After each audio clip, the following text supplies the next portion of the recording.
This week on Not Another Shooting Show. Papa Grizzly will eat those little shits. Your final shooter is called your favorite shooter. This is a song with words. Everyone take a drink. Lane, I think, has this issue because shooting completely eyes closed. Todd, did you just call your wife a paper GM? Is that what I just heard you say?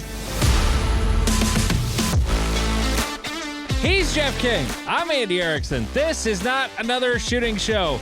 We go to Harrisburg, Pennsylvania, where no one, it's a weird way to start the story, no one will face criminal charges in the death of Paul M. Katouf after he was shot on June 23rd following a road rage incident in which he pepper sprayed a pregnant woman and child.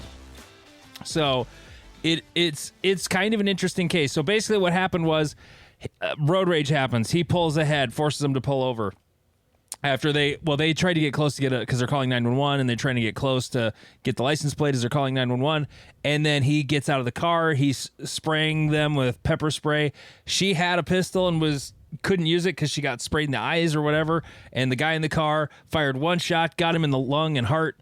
Done. And the DA released the findings of the investigation and released the following statement. This case is a tragedy involving a misapprehension of the circumstances by Paul Katouf and the passenger in the family vehicle. But the passenger's misapprehension was reasonable. He had to decide on the use of force to protect his family in seconds or less under Pennsylvania law. His actions cannot carry criminal liability. And we extend our condolences to the Katouf family. So homeboy is pepper spraying a pregnant woman in a car after he's freaking out about road rage. Yeah, I love how every article is like they were a loving person and condolences. Like this dude sounds like a piece of shit. Yes, but also got out of a car with either a pistol or a pepper spray or a baseball bat and forced someone else to pull over and freaked out and attacked. Right. You know, it's like freaking out over road rage is not worth it, folks. Nope. Never is. Not worth it. And yeah, and again, pregnant lady, child, pepper spray. What the What the fuck, dude? Well, her belly was below the window. Like, he couldn't see that she was pregnant, you know. He didn't know she was pregnant. Otherwise, it would have been fun. No, it's ridiculous. Jeff sent me this story the other day, and I was like, oh, yes, I'm here for this. At the same time, though, like, there's part of this that does suck because, well, I'll just read the story. A Columbia Falls man shot and killed a grizzly bear after he was attacked while picking huckleberries on Thursday evening. I'm your huckleberry. The 72-year-old man was hospitalized due to injuries sustained in the attack, according to Montana FWP, Fish, Wildlife, and Parks. The man was alone picking huckleberries on Flathead National Forest lands off the North Fork Road when he reported encountering a bear that charged and attacked him. He used a handgun to fend off the grizzly. Wardens and bear specialists who investigated the incident confirmed that an adult female grizzly was killed and determined it was a surprise defensive encounter, meaning he surprised the bear and the bear freaked out and, you know. The state agency is working to verify if any cubs were present. That's the part that sucks, is if there were cubs nearby, you know, because do they put them down? If there's, the guy killed the bear. No, I mean, if they find cubs, do they have to put the cubs down? I don't know if they do or not because, they're pretty helpless without mama around to protect them because Papa Grizzly will eat those little shits. Yeah. So he can bang mom again. Like, that's a thing that happens. Oh, yeah. they'll eat their own offspring so they can fuck the sow. Nature's not as nice as people want to pretend that it is. No, it's not a Disney movie. No. Like, there should be a real, like, Disney should do, like, a true-to-life Disney movie where, you know. There's so much blood. Mama bear and Papa bear. And Papa bear is horny. And Mama bear won't fuck him. So he eats and kills the cubs. And now he's like, you ain't got nothing else to do. Let's go. I mean, that's what it is. Yeah. And she's like, oh, yeah. No, they're dead. That's fine. It's fine. Everything's fine. But no, it's 72-year-old man. So no one published what caliber pistol he used, which is what everybody wants to know. Right. Or at least nerds like us want to know. Right, because, I mean, 72-year-old man, I'm thinking what's 44 likely? Magnum, No. single action No, I'm revolver. going, well, he's a Montana guy, so yeah. Or 1911 and Lord's caliber 45 ACP. My bets in order of likelihood to me are 45, 40, and some revolver caliber. 44, 357, whatever it was.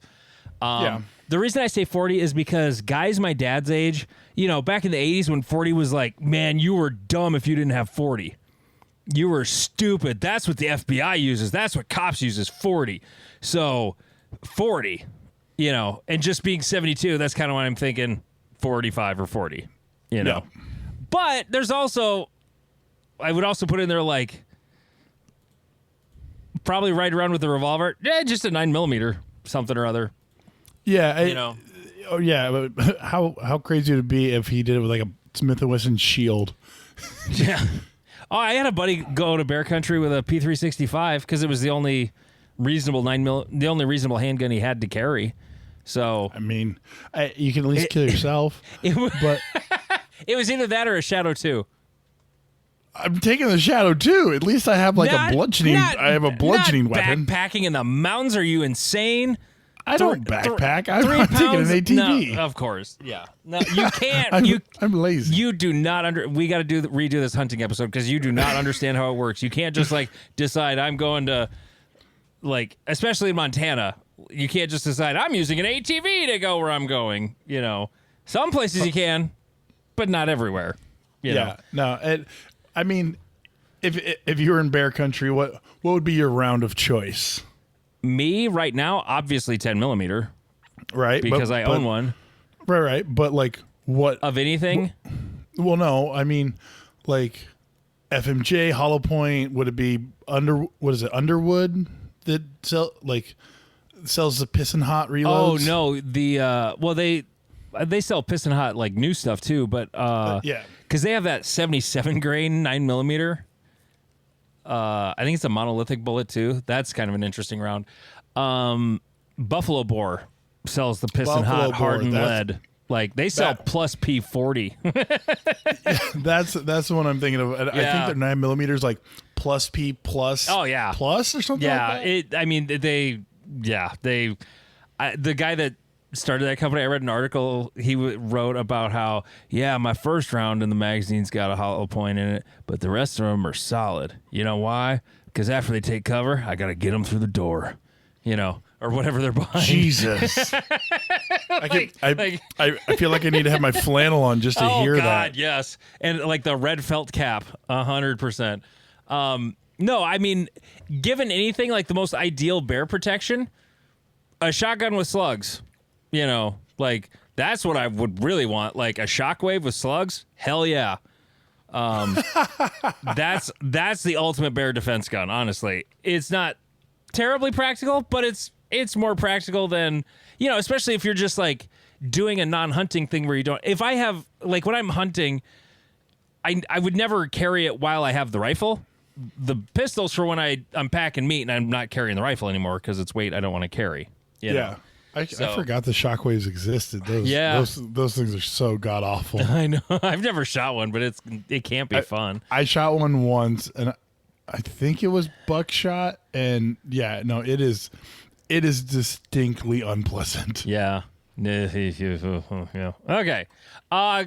Thank you for downloading Not Another Shooting Show. Let's see. We've got a Patreon, patreon.com/Not Another Shooting Show. You get a whole extra episode a month. Or week, sorry. You get 4 extra episodes a month for just $3.57 a month. You get an extra episode every week. I screwed that up a whole bunch. Also, MW Activewear, order jerseys. The Sioux Falls Club near me, they got jerseys from Michelle. Your club can get some too. Just MW Activewear, Instagram. Get in touch with her. She'll get you all hooked up there. And our Reddit, we'll get to Reddit here later. Love you guys in there. It's there was some sort of like, it was less silly this past week or in the last few days as much as it was just like, hey, this is bullshit. We'll get to that later, too. But Jeff shot blind. Explain yourself, sir. Okay, so when the season's basically over, which it is for those of us who shoot, we'll call it carry optics, training becomes a lot less serious. And today I was with my buddy Lane, and Drake! I know, because he was the only person who could convince me to go train today, because I really didn't want to, because I went to the Creed concert last night. Oh, can you take me higher? 100%. It was epic. I've seen Creed in concert. They're pretty good. Yeah. Although he got lost one time talking, and he's like, "This is a song with words." And I busted out laughing, and my wife loves Creed, and she smacked me. It was so funny. Continue. Awesome. Sorry. But so Lane tends to get into arguments on internet forums. I don't know why we get along. And he was something about index, and he was like, "Yeah, these guys over focus on index, blah blah." And he goes, "I wonder if I could shoot this with my eyes closed."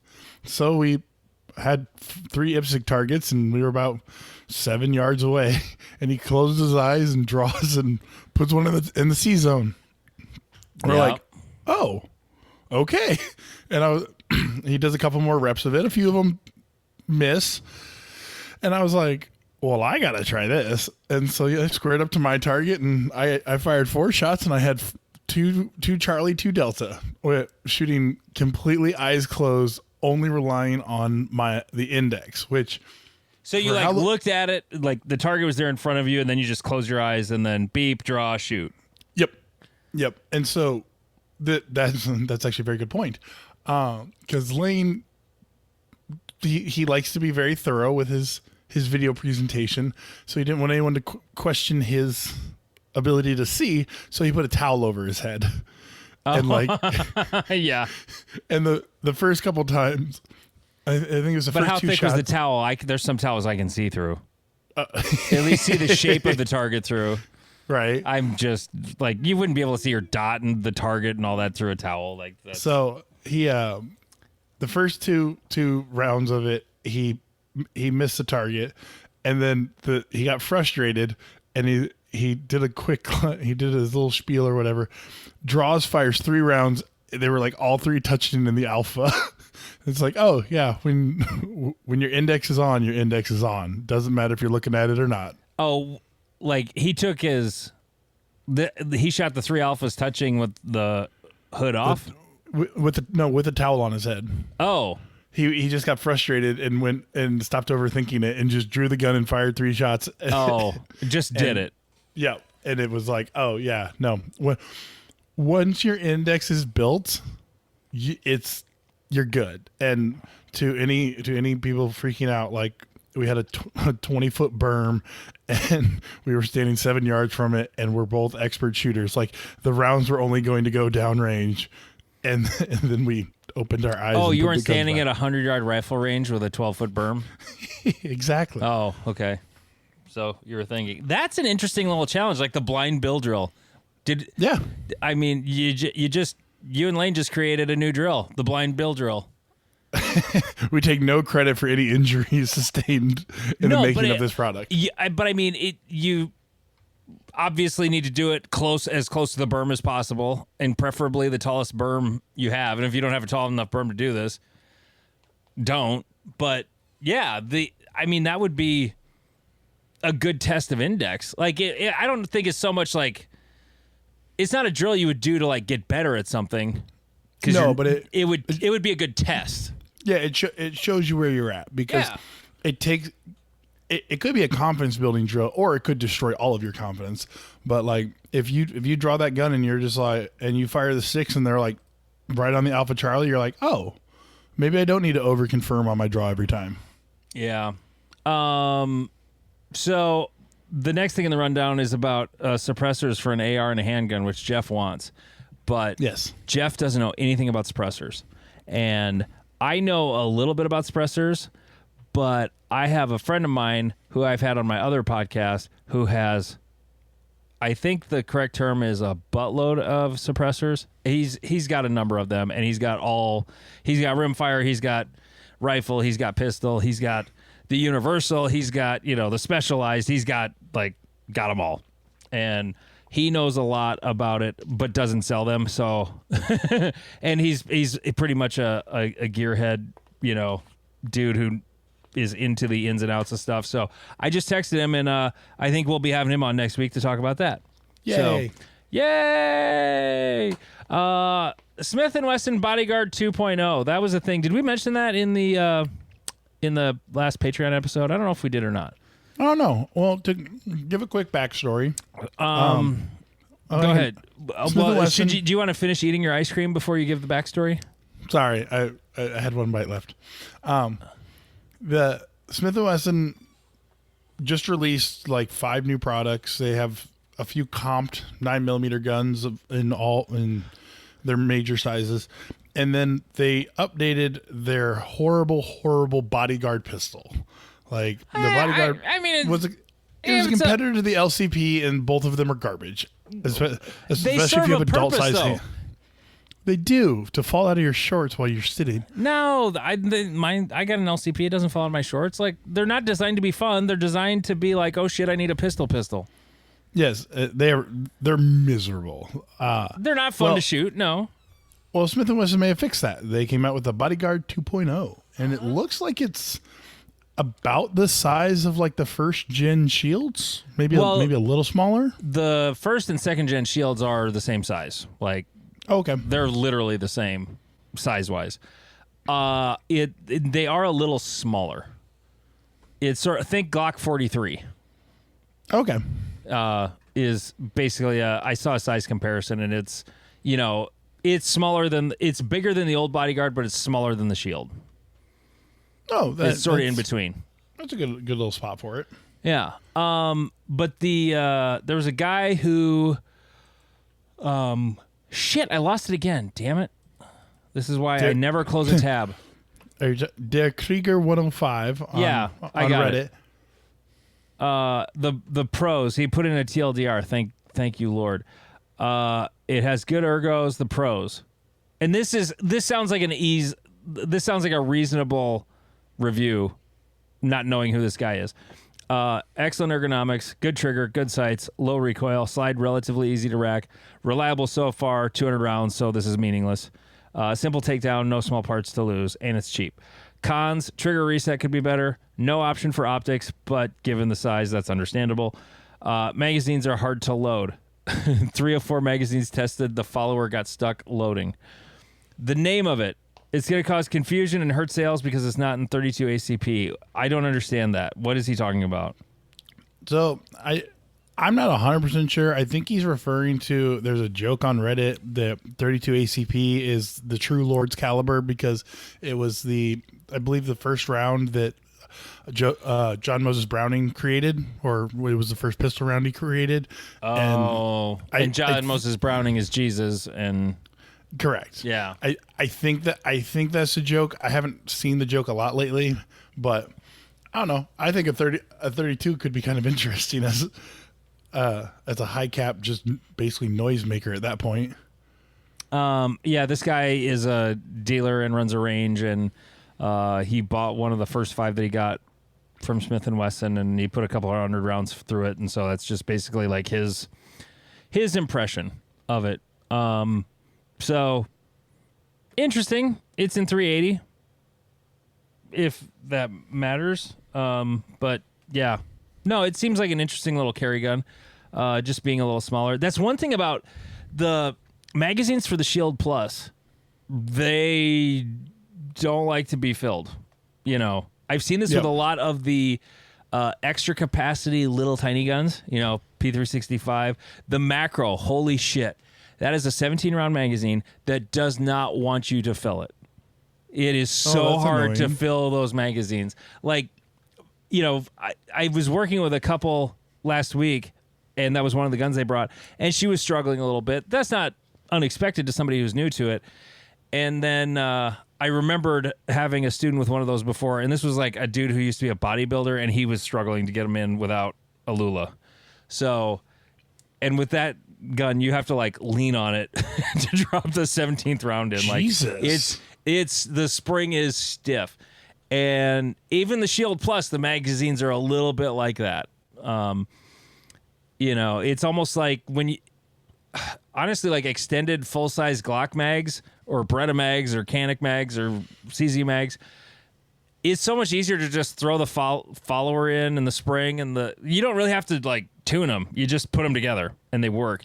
It almost seems like these magazines are like the old extended magazines where it's like, oh, you got to file on the follower a little bit to make sure it goes smoothly in the transition from extension to mag body. And, that's kind of what they feel like. But anyway, seems like an interesting gun that Jeff will never buy because it's too small. It's too small for his hands. I have adult-sized hands.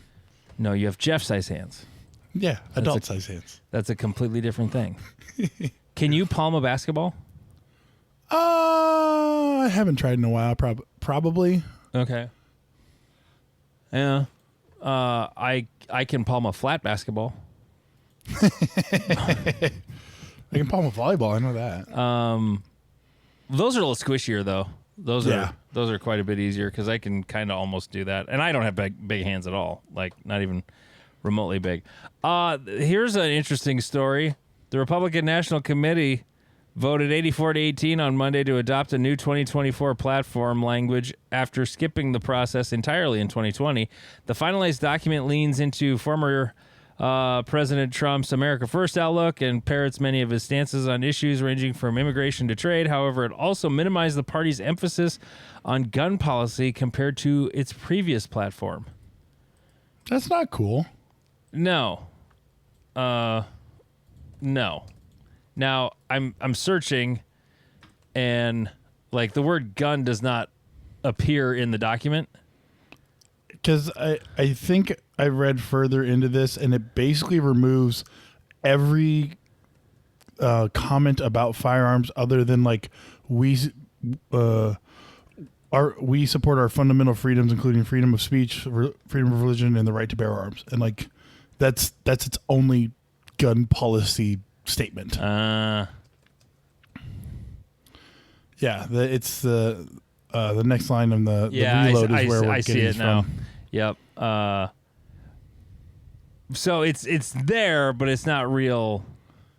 It's not substantial because, like, I remember in 2016, Donald's son, Don Jr., I think, because I think he's kind of a gun dude, or he's at least a hunter, and shooter. Yeah. He was talking about trying to get like this suppressor bill. I think it was like the Hearing Friendly Act, Hearing Protection Act. Yeah. He was trying to get that passed, and then it never went anywhere. I mean, they never do. No, you can put lipstick on it.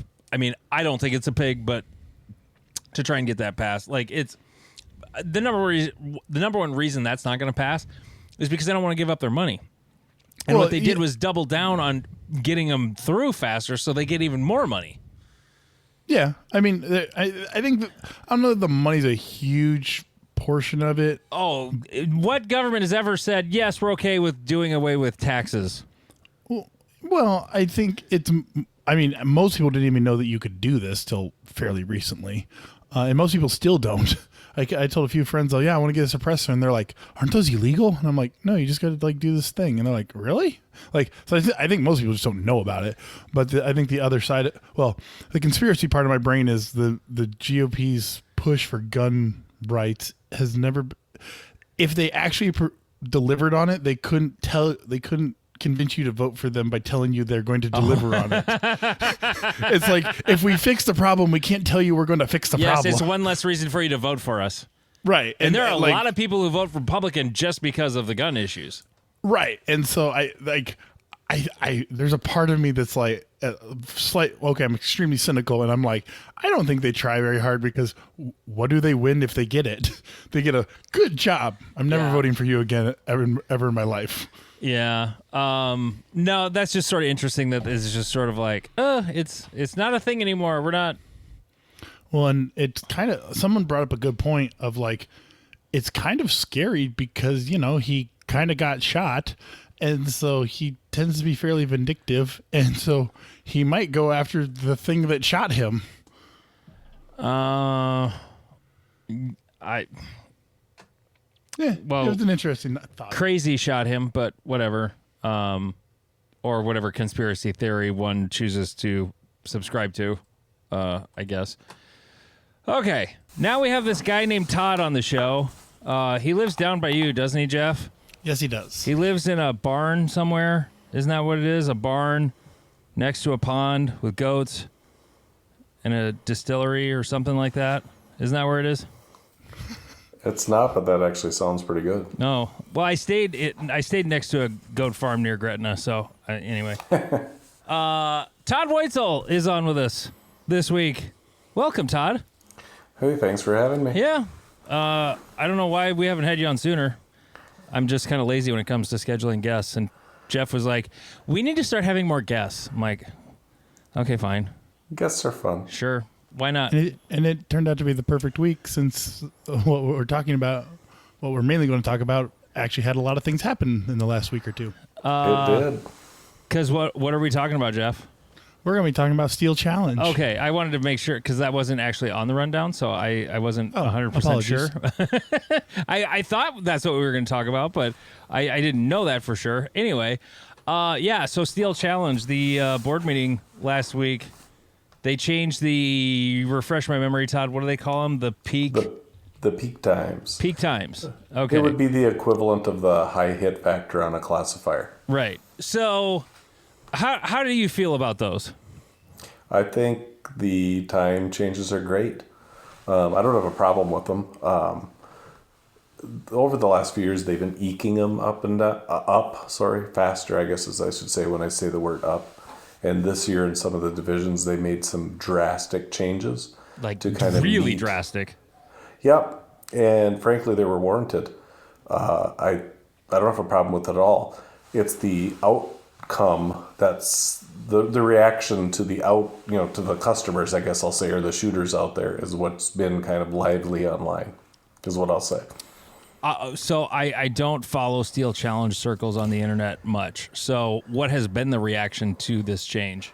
I think, people understand that the sport continues to get faster, especially the low-ready divisions, which are the rimfires and the PCCs, right? Those are the low-ready divisions versus the center fire. And the sport continues to evolve very quickly, a lot of practicing. People are getting very fast, and the top shooters set the peak times. The issues that a lot of people have is that Steel Challenge is always classifiers, right? So it would be like a USPSA badge only ever being classifiers. Yeah. So people chase that classification. That's part of the sport. And people want to make C to B to A to M, all the way up. And some people think that you're changing the goalpost. Well, the goalpost is changing. The sport's getting faster. And some people aren't too happy with that because they think, well, geez, I'm a second away from A, and if I don't get it by January 1st, I'm going to be 7 seconds away from A. Well, yep, the sport got faster. You have to get faster with it. All that would mean is it's like being a 2016 GM in USPSA. It was just a lot easier then. It is, and it was the same thing now. I mean, the classification system in Steel Challenge, I think it started about the year that I started, I started in 17, and I think it was just brand new.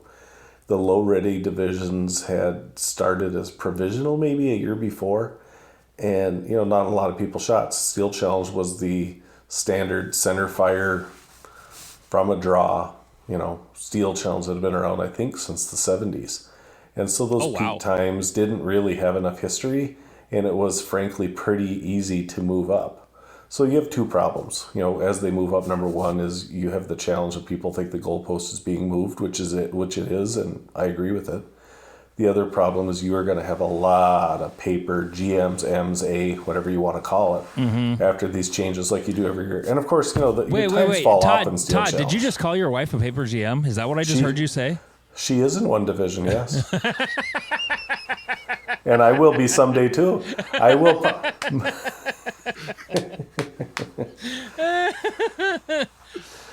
And in about 4 or 5 years, my guess, or maybe sooner, I probably will start being a paper GM in some of the divisions too. That's kind of interesting you bring that up, because that was a thing that was also talked about in the meeting was Zach mentioned how he's like, no, I'm not whatever class. I'm going to request that I get moved down. And I don't know. I guess whether it's that or USPSA, if you achieved Grandmaster, you achieved Grandmaster. At the time, yes, you did. And even if you achieve it now, like I'm 47, in another 14 years, if I make GM this year, I ain't gonna be able to shoot GM scores in 14 years, like for sure. That's not gonna happen because the sport's just gonna get that much faster. But at the same time, there's different eras in any sport. There weren't home run numbers, in the 1910s at all. It wasn't until the live ball era, part of the game changed. Well, part of the game changing for these two sports is more people got into it and they practiced harder and got better than anyone ever has been before. So it's just a new era of the sport. I don't think people need to have their GM card taken away, but at the same time, I think people just sort of automatically recognize if oh God, what is the Rob Latham? If he's still out going to nationals when he's in his 80s, no one's gonna think he's a legit GM anymore. But no one's gonna care. Yeah, he's a GM, but I don't think it matters that much anyway. No, and I don't think people are saying that's the problem. I personally have a problem with it a little bit, but that's just my opinion.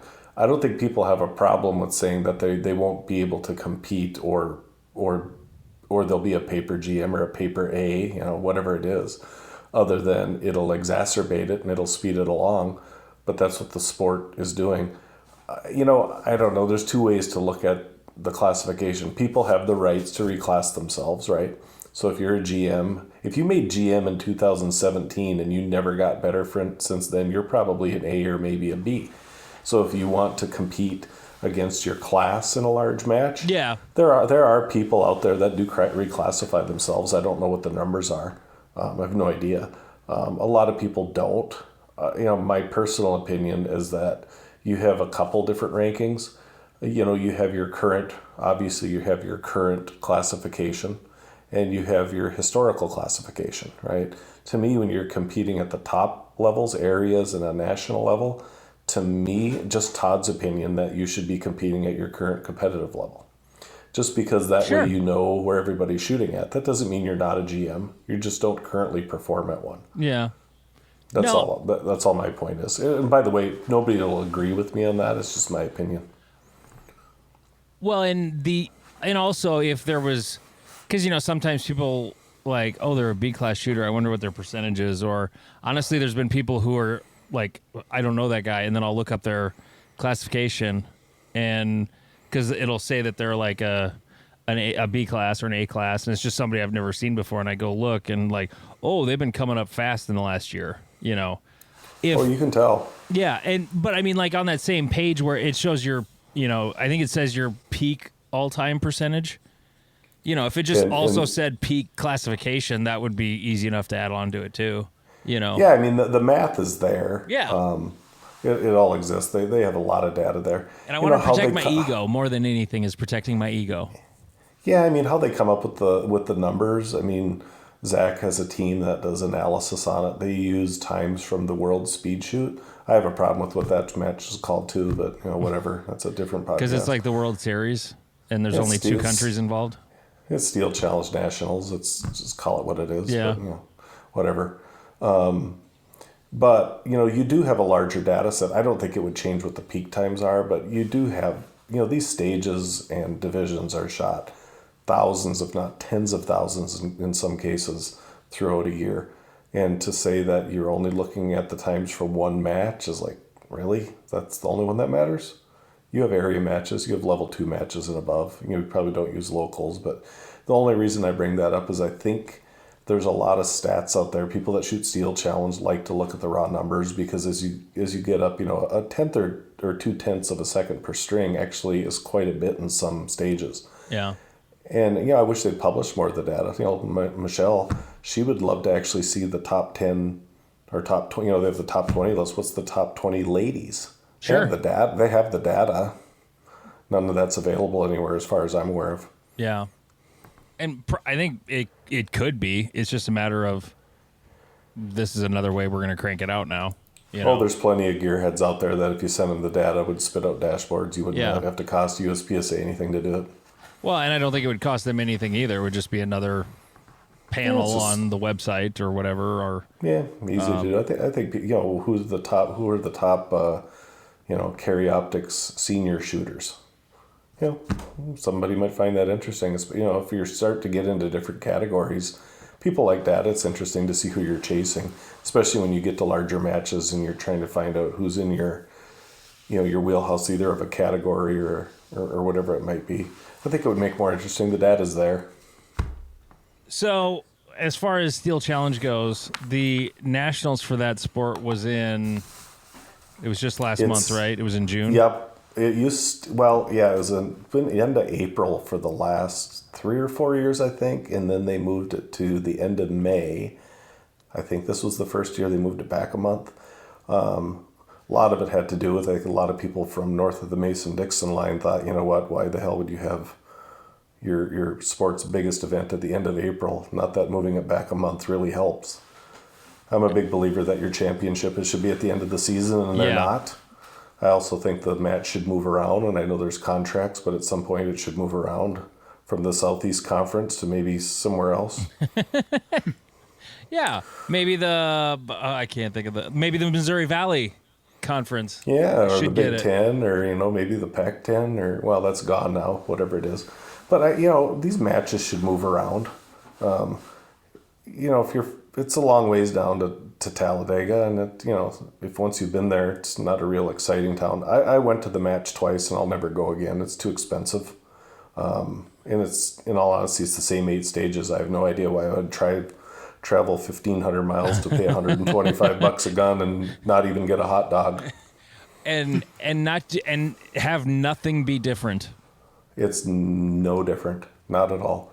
It's expensive, and it's in a town that, frankly, I was there once. I got to see the area. That's enough for me. Well, there's the one pizza joint, Jeff, right?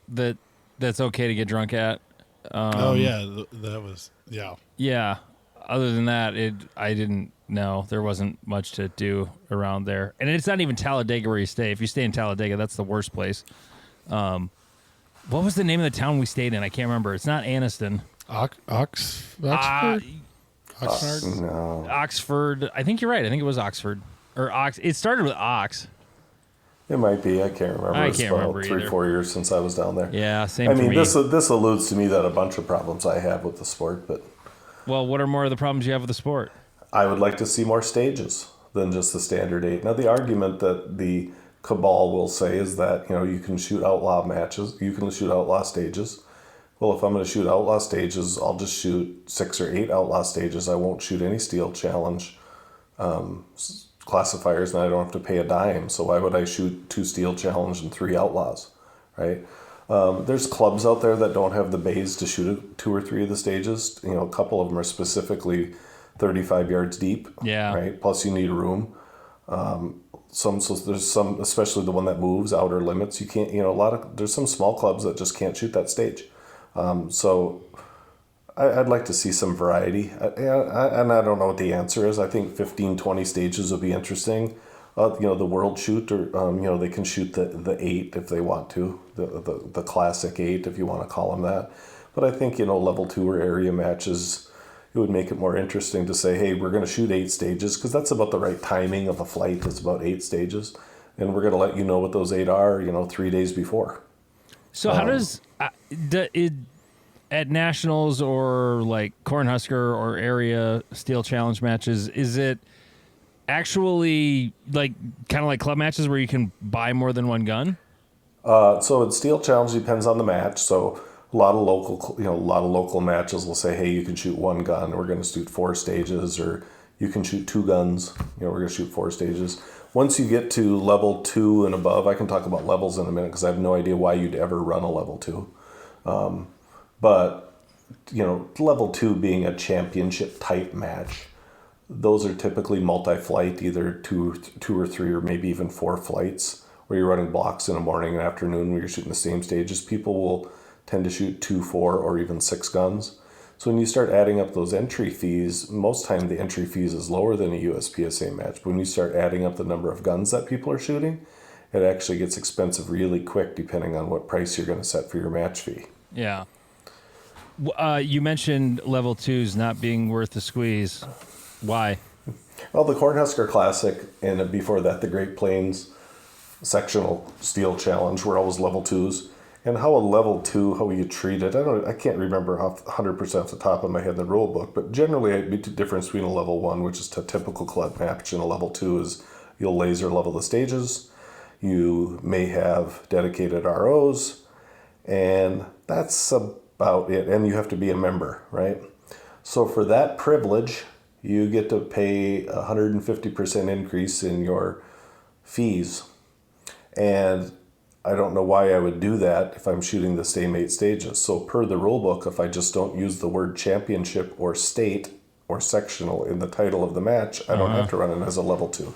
So I'll just run it as a level 1, and I'm going to save our club $500.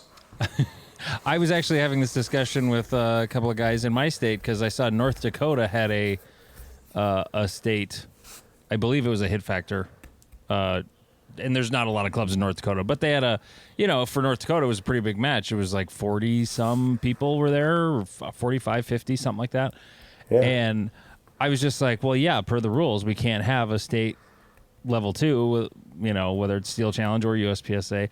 But there's nothing in the rule book about an area code championship. And like South Dakota's all one area code. So we could just do the 605, championship. If, it's the championship for anyone who lives in the 605 area code. I think that, there's ways around these things. Well, people find a way. And I think, we ran one outlaw, I'll call it steel match this year. And we used the rimfire challenge rules, which is a similar sport, except you shoot 2 guns. You shoot a pistol and a rifle, either rimfire irons or rimfire optics. We actually added centerfire. And you just shoot the stages with your pistol. You make some adjustments. You shoot it with your rifle, and you combine the time together. And people really enjoyed it. So you don't have to run Steel Challenge to run a Steel match. And we will actually, after the Cornhusker, do some more of those this fall. You don't get the classification system, but, you know what I mean? The classification system for Steel Challenge actually, I think, works very well. There's just some nuances in it. But Steel matches are pretty easy to put on. Well, and that's another thing, too, as far as it's something that has sort of come out of like the last year of chaos in the sport is that there's some things that, there are people who care about their classification. There are people who do want to shoot classifiers, and there are some people who are mad when that doesn't happen. And at the same time, though, while I would like to be a master and maybe a grandmaster someday, it was sort of eye-opening for me to just realize, oh, this wasn't different at all. This was essentially the same sport. And I know there's people who are, well, I never know what Uncle Bob's tactical match. No, that's not what the hit factor rules were. It felt like just going to a USPSA match because the rules were 99% the same. And then, oh yeah, but what about the weird little thing? It wasn't a problem. Like if you're looking for a problem diagnostically before you went to one of these matches, yeah, you'll find it. But if you actually go shoot it, it wasn't a thing. It wasn't a problem. Well, I'd say I totally agree with you. In even outlaw or competing steel disciplines are very much the same. To me, it's concerning if you look at USPSA and Steel Challenge going forward, is that those sports need to continue to evolve with what either other sanctioned sports are doing or what people are doing in outlaw, right? Because at some point you're going to have to continue to mature these sports or they will become stagnant and you will have competing or outlaw things type events eventually will just take over, and then you're going to kill your revenue source off. And so that's why I think maturing these sports in, my hope is that even USPSA is even looking at what some of the outlaw, hit factor, whatever are doing in terms of rule sets and thinking, hey, some of these are good ideas to actually consider in our rule book so the sport continues to evolve.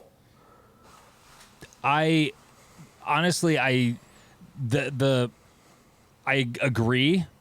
I think some of that, taking a look at it, I don't think it. Honestly, I don't think the people who make those decisions, at least at the committee level, are paying that close of attention.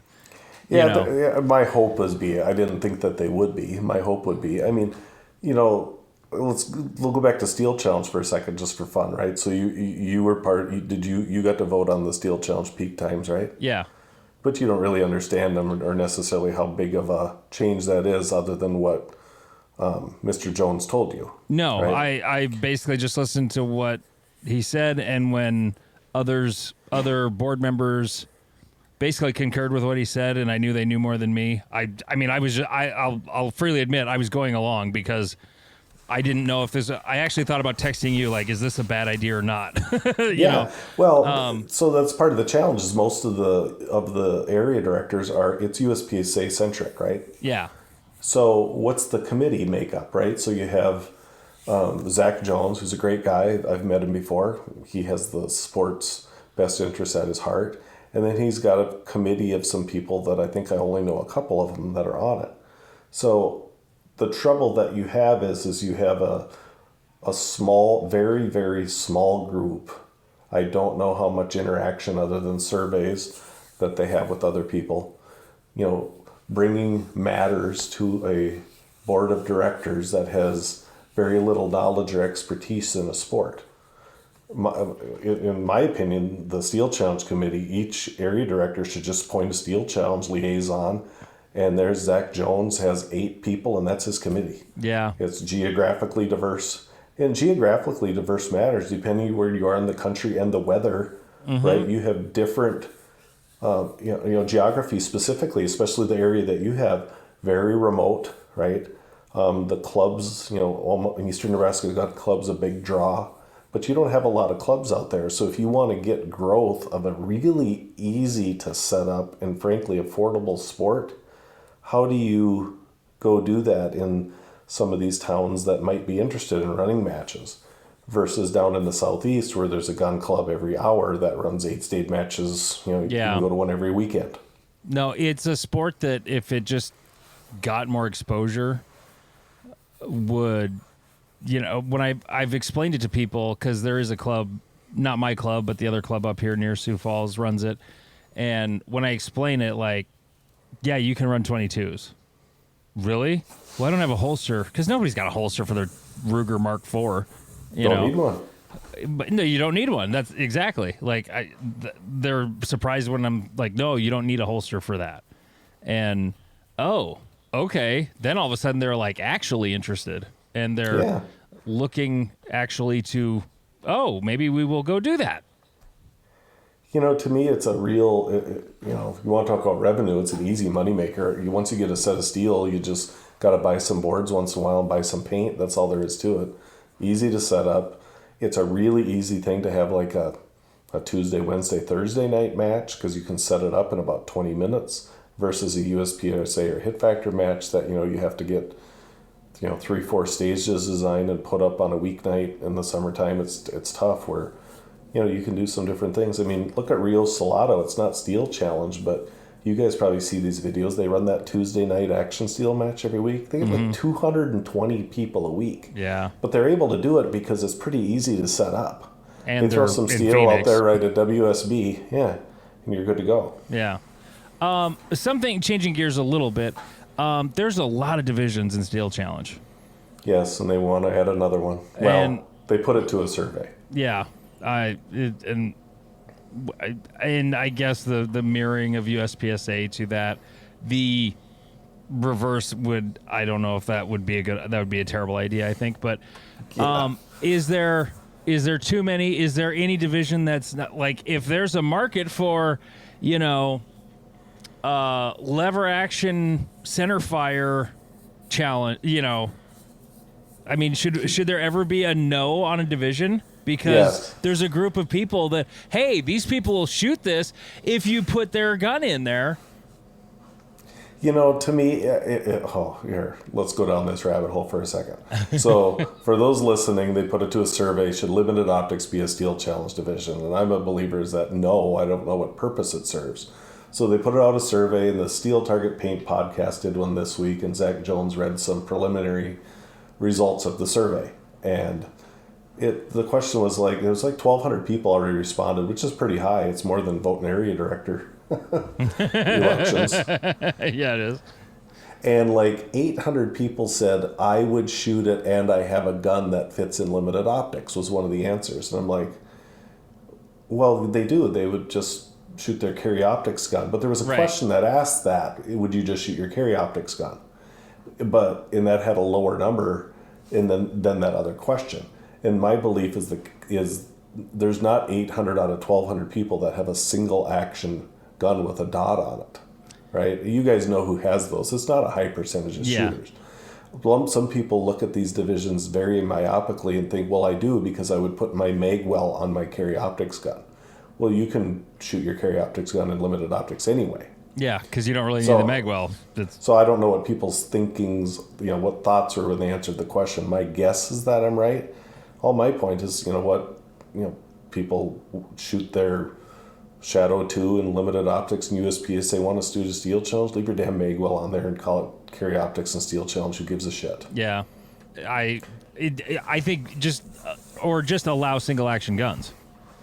Yeah, right now a limited optics single action gun is open, and of course their argument for the people that shoot that are saying, well, I'm shooting against guys with frame mounted dots, comps, etc. You've shot both. I haven't shot open guns much. Is there really that big a difference between a frame mounted and a slide mounted optic? Because every time my gun comes back, the dot's there.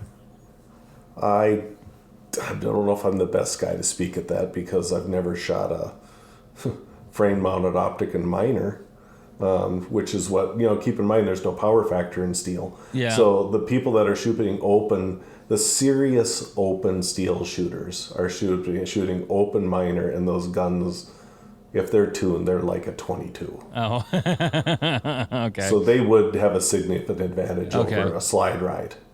So I guess I don't particularly care if they add limited optics. I think it's foolish, but if that's what the people want, fine. My issue is that it's like the government. Did divisions ever go away? Right? So you look at some of the participation in some of the divisions, so you have single stack, right? Well, single stack makes sense in USPSA because it's capacity constrained, right? Well, capacity constrained in steel challenge, if you're reloading on the clock, you're already screwed, so it doesn't matter a lot. Get rid of single stack. Well, their argument is, well, limited can use a race holster. I'm like, okay, figure that problem out then. You know what I mean? Yeah, right. But I mean, it's a low participation. I mean, PCCI, I'm really, really good in PCC irons. It's a low participation rate. Get rid of that stupid division. Yeah. No, the fact that there are iron sight rimfire divisions, they're pretty popular. The iron sights are? Oh, yeah. They're more than you think, dude. I mean, you'll have... well, you just said it was low participation. No, I said PCC irons. Oh, sorry. Okay. Yeah, not too many people shoot their carbine with an iron sight. No, I don't think I would. Plus, then you'd have to go buy iron sights for it when you've already got 4 dots laying around. Right. But this goes back to your first question though, which is if you add limited optics, if that's what the people want, fine, whatever. But 20 years from now, are you going to have 17 divisions? At some point you have to clean yourself, right? It can't just go on. I mean, you have people with this survey out there, and they say it in jest, but I don't think they are. They just have rimfire revolver. Are you kidding me? It's like 8 people will shoot it. I have a rimfire revolver. Can we also have rimfire single action, cowboy action, rimfire irons and optics? Because if we have the irons version, because cowboys had optics back in the day. How about lever action PCC? Yeah, I think that would be... I think you could maybe do some things that's not a division and don't have to have peak times for. I mean, you could have people could shoot their rimfire revolver. It's RFPO and RFPI. If you wanted to, just to have a little classification cut, just so people to see results, you could add a category for that. Sure. That they could click on to compare. So it'd be easy to see their stats. I don't think you have to have a division. I think there's more creative ways to at least, decipher through the stats to see how people are shooting something without having to add a division. But at the same time, in golf, they don't have the hockey stick division either. You know? Yeah, like, right. It's still just the one sport. Now, I think like USPSA could one day go back to basically a one division sport. You know, just because of limited optics. Because now it's basically the gun everybody wants to shoot, but doesn't. I shouldn't say wants to shoot, but it's like that. The open gun thing is like, I don't want to deal with major ammo. You know, reloading 9 major, like that's, you know, you got to really want to shoot open to do that. Whereas limited optics is basically open without the comp and the slide ride and the major power factor. And the number of optics guns you see at any major match nowadays, I mean, it's dwarfing the iron sight guns. And it's like, it's almost like it's coming full circle back to when it was just open and limited way back in the day, you know. I totally agree. Like, you know, I bought an open gun, 7 years ago, and if limited optics would have been there, then that's probably what I would have went to. But, you know, when we wrote the hit factor rule book, I almost thought about just making, you know, limited, which we call enhanced irons, but limited into minor only. And, you know, obviously that would be a big deal if USPS changed that. But at some point in the next few years, my guess is 40 will just die. Yeah. And if you ever get to a low enough participation rate, at that point, you're probably just going to do striker fired versus single action irons. Maybe that's what it's called. I have no idea what you'll call them, but I don't know. Or either that or you're just going to have irons. Yeah. One more thing. I couldn't think of a better term for this. I'm sure there's a nicer term for it, and I don't mean this derogatory, but I wanted to ask you about, because you're also involved in the running of your gun club, not just your, you know, Steel Challenge and matches and whatnot. Yes, I am. And so am I. And both of us are in a situation where the club is also the USPSA club or the Steel Challenge club. Yes. It isn't a separate entity. Like, the only word I'm thinking of is Parasite Club, but I don't mean it to be mean like that. But it's like the Satellite Club or whatever. It's the club that's renting space at a gun club. You know, a USPSA club or a Steel Challenge club is basically having to rent space at a gun club. Right. And the other club by me, that's their situation. And it's a giant financial pain in the ass because the main gun club wants to control their checkbook, but the USPSA club then loses control of everything, and they're like, no, we're not going to. Well, we're going to keep charging you $10 a head every time you have a match. Do they get to use the range afterwards? No. And there's other clubs that are even in worse situations where they can't buy anything on their own. They don't get to have their own checkbook. They have to go through, you know, the other entity in order just to buy targets and buy target sticks, you know, just these essentials. I just wanted to throw it out there. It was something I thought of while we were talking tonight was, what would you say to because I've had this question asked to me a couple times, like, oh God, what do we do? You know, what would you say to somebody who's stuck in that situation? You know, it's tough. I'm glad we're not. Like, to your point, our club, we just have the Action Pistol Group is what those, you know, which is multi-gun USPSA and Steel Challenge, has their own budget lines in the club, and they get set, and as long as within those budgets, it's fine. It's the same board of directors of the club they come to, so it's very easy to manage. There's no renting of space. Yeah. That situation, I think Steel Challenge would be a good way to grow attendance. I mean, as a starting point, and I know that's not your question, but, you know, any revenue increase that can go to that broader gun club, they would probably appreciate. I think one of the things that people got to do is, if they're local to that, you know, whatever county gun club, you know, try to run for some board seats and start to get some voices on that broader board. That's probably your really only solution. And it's always the truth. If you want to make change, you have to get involved. You have to get on committees. You have to run matches. You got to run for board seats. You got to volunteer to do stuff. And by the way, people got to take their turn doing it as well. You know, the trouble is that these boards, and, you know, your gun club and others, or people listening to it are like it. It's the same board members on it for 30 years. you need to turn those over, just like the government, right? Yeah. You have to get new perspectives. So I don't know how else you could change that other than to get a bigger voice by, running for and being on, on the leadership of that gun club somehow, getting involved. You know what? Go shoot some of their long range matches. Get to know some of those guys, make some friends, and try to get involved from the broader gun club point of view, and maybe over the course of time you can make some improvements. Yeah, politic a little bit. You have to. There you go. All right. Well, Todd Woitzel, Steel Challenge Grand Poobah from Omaha. Cornhusker match, that's coming up, isn't it? It is the September 20th, 21st. It's the third running. The registrations, we're at about 170 right now. The last 2 years we've been between 220 and 250, and we'll probably get to the same again. It's $30 a gun. And you heard about, you can register for multiple divisions. It's a level 1, so you don't have to be a USPSA member. And it's a fun time. All right. Todd Woitzel, thanks for joining us. Thank you, sir. All right. Let's move on now to the Reddit. Let's see here. We've got some new things. Austin posted a thing about, this was a story I told in the Patreon episode. Was it on the public side? I don't recall if it was before or after the paywall. Yeah, I don't remember. I got pulled over, and I was not carrying at the time, but I did have a pocket knife on me that he asked me to put away. And I asked him, how does he handle that if someone's carrying a pistol? And he said, I will take it off of them and put it in their car. And I was not okay with that. And Jeff was not okay with that. I mean, I'm not okay with it. They're 100% allowed to do it under the law and case law. Like, it's officer, and they can argue officer safety.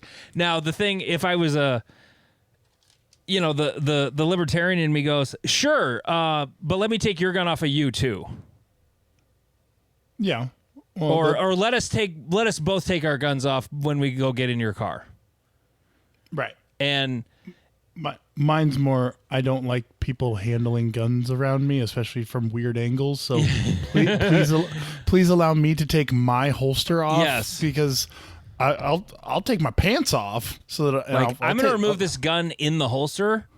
Like, I'm not going to grab the grip. I'm going to grab the clips on my Tenacore because it's the only way that thing comes out. So I'm going to take it out all by itself. Yep. Please don't draw my gun while pointing it at my genitals and my stomach. If I'm going to get shot with my gun in the dick, I want to be the one to do it. Exactly. So, anyway, he was not a big fan of that, and I understood. But unfortunately, it's completely allowed. Whatever. Let's see. Nimble Sea Urchin posted, he shared a thing about how multi-gun nationals should not have hit factor. He remembered it from when we had Adam Maxwell on a few weeks ago. Multi-gun nationals happened this weekend. He said, what's the consensus on the best way to run a multi-gun match as far as scoring method? Stay home. As far as scoring method, Jeff, I think Time Plus is the faster way to do it. The guy, and this is a post from the USPSA sub that he shared on our Reddit page, but the guy is just basically goes on a big long diatribe about how it takes too long. And you know what? I agree, because I worked multi-gun nationals last year and I thought the match was good, but very little thought is given to stage flow at a 3-gun match. It's not really a thing. Yeah, because they are meant to flow. Because they're all long. They should have a type of course called a fucking long course. Like, they're all long. And a short course for them involves like 20 targets. And that's 100% true. Like, because they did have short courses last year, and there were rifle pistol speed shoots, and they were still like 20 targets. But it just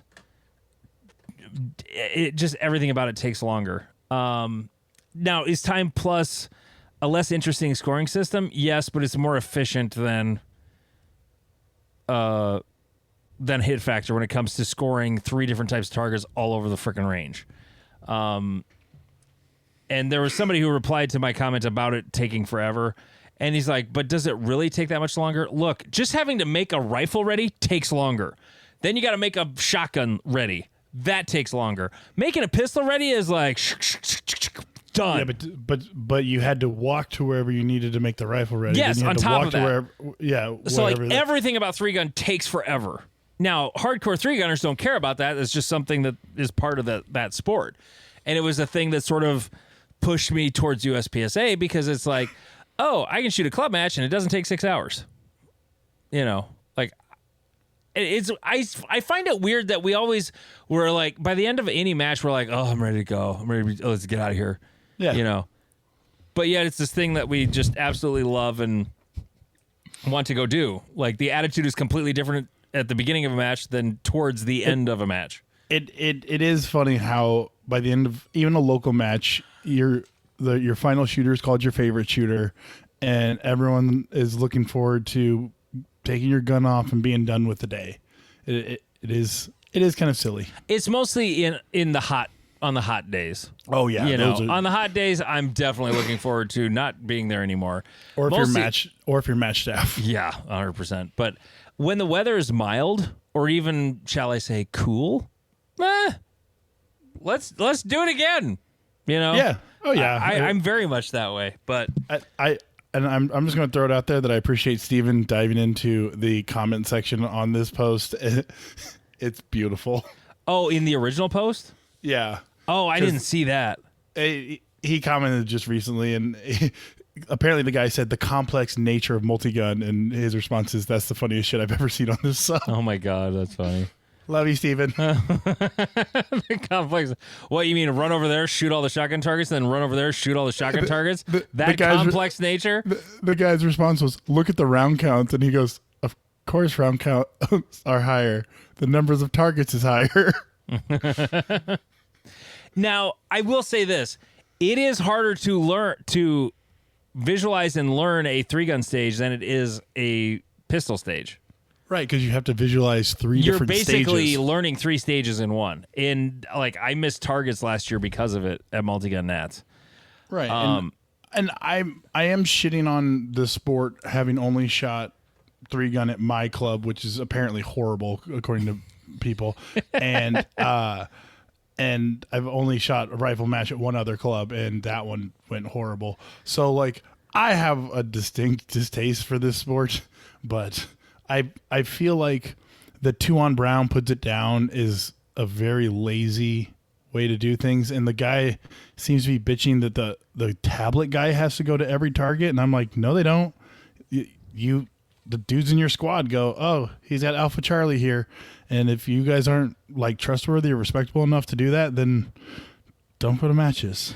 The original poster of that thread said one of the gripes he had about using hit factor for multi-gun was that there were so many targets that can be ignored under hit factor rules, which the flying clays were one of them. They're no penalty mics because they're a disappearing target. So, and that's a thing that under Time Plus, there would be a penalty for not shooting at the target. Okay, and make it a procedural. Like this feels like an easy solution to me. Well, But I mean, under I the don't rules, care. though, it's just a disappearing target. Okay. Like, you can't make a disappearing target a procedural. It's just a no penalty mic target, you know? So, I mean, that is because it does sort of take away from the challenge of the stage. If it's a hit factor match, you probably shouldn't, I mean, disappearing clays, flying clays shouldn't probably not be part of the match because they're just giving up 5 points not shooting at it. If I'm done shooting and, you know, especially like last year, they had a really high flying aerial clay from a sporting clay thrower. Well, if you just don't shoot at it, you're short 5 points and your time is way less, you know?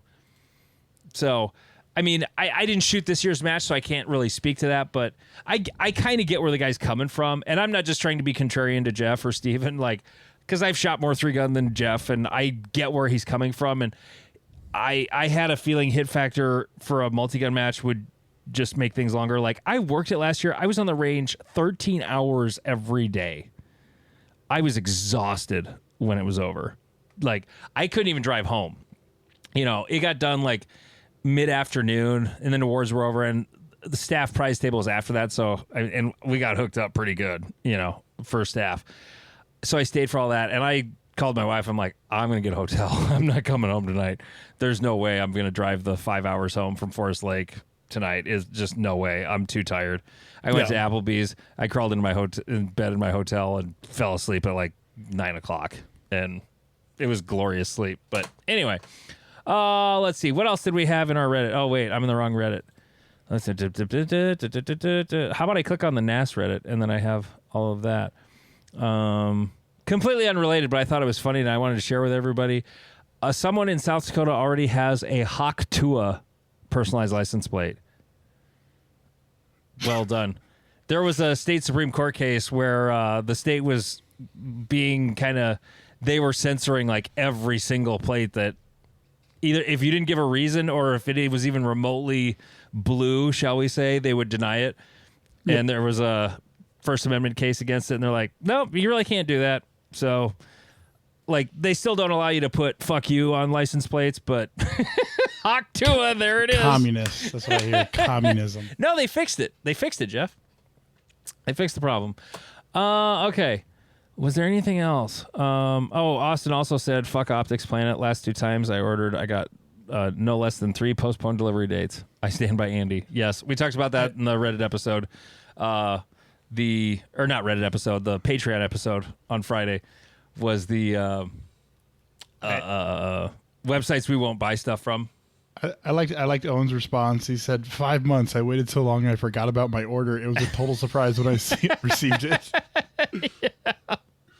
No, the companies that will sell you stuff they don't have drive me insane. Now, somebody actually said a couple got like kudos was Primary Arms and Euro Optics. I know Euro Optics, they put the number in stock on their website.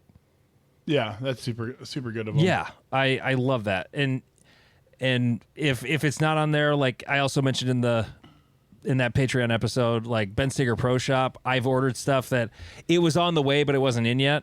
So they were selling it on the website, but they sent me an email and said, hey, this isn't in yet. If you need it right away, it's not going to be in for like another week, and then we'll ship it after that. And like when that happened most recently, it was just a holster for my Canik. I'm like, no, I'm not in a hurry for it. It's fine. You know, just send it when you get it. And like, I don't know if this is a positive story for Ben Steger Pro Shop. I think it's a positive. I was ordering something from them, but I had my billing address in wrong, or my shipping address was separate from my billing address, and like it was the first time I'd ordered from them since I'd moved, and since they know Joel and they saw that it was from Omaha, they were like, "Hey, do you know this guy?" And he's like, "Yeah," and he's like, "Is this where he lives?" And Joel texted me and was like, "Hey, are you trying to order something right now?" I'm like, "Yeah, it won't go through." And he goes, "Oh yeah, no, they thought it was fraud, so I'll tell them it's cool." So I thought they were on the ball on that one. Why wouldn't they just contact you first?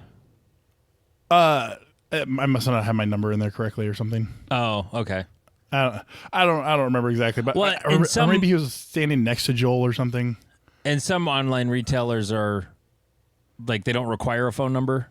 Yep. You know, if there's an email, the phone number is not necessarily required. I don't know. Yeah. Anyway, I also I posted a correction.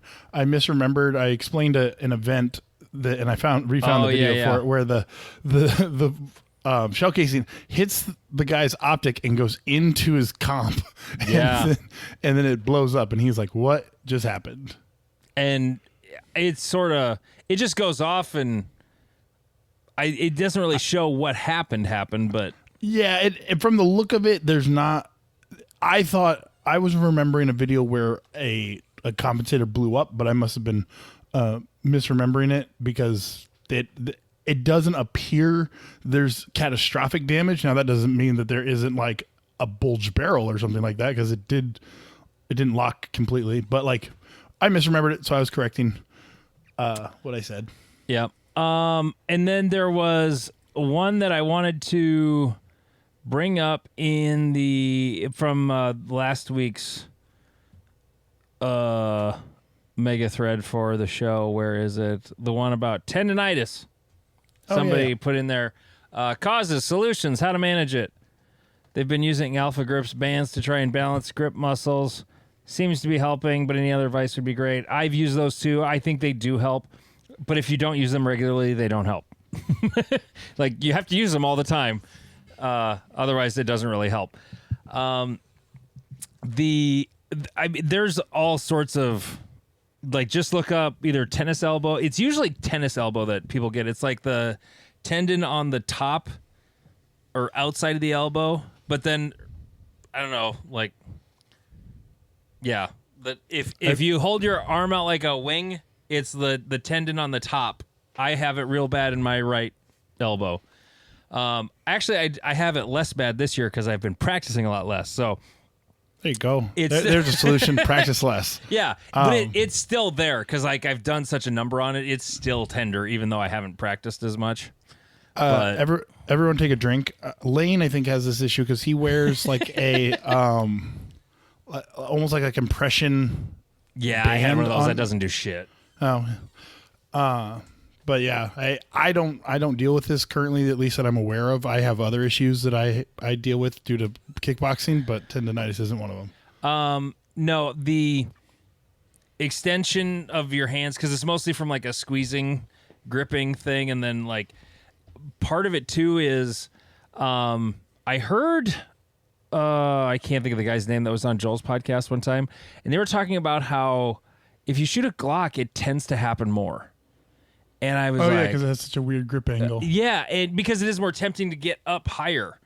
And it was like the one thing I never thought of that was a factor was because I never had tendonitis in that spot shooting the CZ or the Beretta. And it actually went away because I had it a little bit for a while, and then I switched to the Beretta, and it went away. I went a whole year without any pain in my elbow shooting a Beretta. And then I started shooting Glocks again, and it came back. And it came back with a vengeance. And now this year I'm shooting CZs more. Also still shooting the Glock here and there, but I think that could also be part of it. But I think the people who have that problem, and I used to like be aggressive, like Vogel grip, like getting that meaty part of your thumb up high. That like full rotation. Yeah, but even then though, your hand is still, even if you're not doing that, your hand is still a little more forward. You're rotating or canting your hand down a little more than you would be with most other guns. So yep. I think that's certainly a thing. But yeah, no, I definitely ice, that also helps. Anti-inflammatories. A friend of mine who's a personal trainer, he's written a bunch of articles for like USPSA Magazine and Handgunner, and Corey Howard is his name. He's written a whole bunch of stuff. He's a personal trainer. One of his real favorite solutions to this is a cortisone shot. If you got tendonitis somewhere, just get a cortisone shot and knock that inflammation out. It works great. And I was sort of like,